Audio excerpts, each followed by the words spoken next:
Dessen Thathia joins us now live from Durban. Dessen, good morning to you. So, apart from the 8 flags discovered in these houses that were raided, talk to us about what else gives the prosecution this inkling that these people may be linked to Islamic State militant group ISIS. Like you said, Kholi, very serious allegations coming out in court, and that happened yesterday when the state submitted its affidavit in the bail application of those 11 accused. Now, there are 12 accused in total. One of those men was granted 100,000 Rand bail last week, and it's now the 11 that are applying for bail. So that's one of the things that the state outlined in its affidavit, talking about that property where these ISIS elements were allegedly found. That property, in fact, is behind me on this road in Reservoir Hills. And the state saying that inside there, not only did they find these flags, but they also found other types of propaganda. They found articles that had been written by the militant group. They also found a manual of sorts which showed how to create a bomb and how to actually construct this device. And now, in addition to this, they say that that property, the one further down this road, was actually being used as a training center, and that there was another property in the suburb as well, and that was the area in which the accused had been strategizing, and that's where the main accused, the man regarded as the leader of this gang, had been living. And it was where they also found his counterparts as well. So the state's saying that there was a ringleader, there was this group that he had gathered, and this was where the training was allegedly happening, not far from his home. Well, surely there's going to be lots more to come from the prosecution to back up their case. But Dessen, this is hardly surprising news, given that our former intelligence minister said that we're not immune to at least the terrorist cells in the country. You've had Samantha Luthwaite, remember her? She was found to have been in this country at some point. And then you now also have the Tulsi twins, who have been going through a court case recently. How are authorities responding to this, or are they not talking at the moment? Kholi, you're right. You touched on a very important point.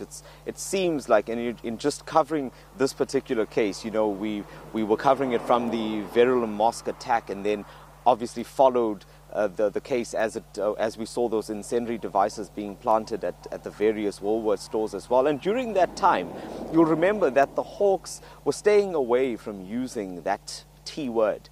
You know, it was almost like a dirty word, if nothing else. And they were treating this case very sensitively and were trying not to cause panic. And that's completely understandable. But it was now, for the first time, that we've heard these details, and specifically heard the word terrorist or terrorist organization being used in court by the state. So certainly it shows that South Africa is not immune, also with those other cases that you've mentioned. And this has caused lots of speculation. It's caused lots of concern in the community. In fact, take a listen to this bite by Naeem Gina of the Afro Middle East Center, and listen to what he had to say about this. If it's true, I would think it is surprising, because we know that there's been recruitment, but it's been very clear that South Africa is not a target. So if it's true that these are ISIS people, that they regard this as an ISIS operation, even though ISIS hasn't claimed responsibility for any of this, then I think it would be surprising but also concerning, and we need to reevaluate how we deal with this. All right, so Dessen, these men have been going through this court case. Do we know whether the court proceedings are going to get underway today, or is the case postponed for the time being? Well, let me just quickly bring you up to speed, Kholi. We have seen a few court appearances now with these accused. You'll also remember that initially there were 19, and the charges against 7 of them were provisionally withdrawn. There was that bail application last week where a businessman was granted 100,000 Rand bail, and currently it's the bail application of those 11 accused that remain. They're not in court today. They will be back in court tomorrow, and at that point their defense will have an opportunity to submit replying affidavits. And, you know, I think I must just paint a picture, because we haven't been allowed to broadcast any images from inside the court. And that was one of the orders that were given very early on in the case. In fact, initially we were not even allowed into the court altogether.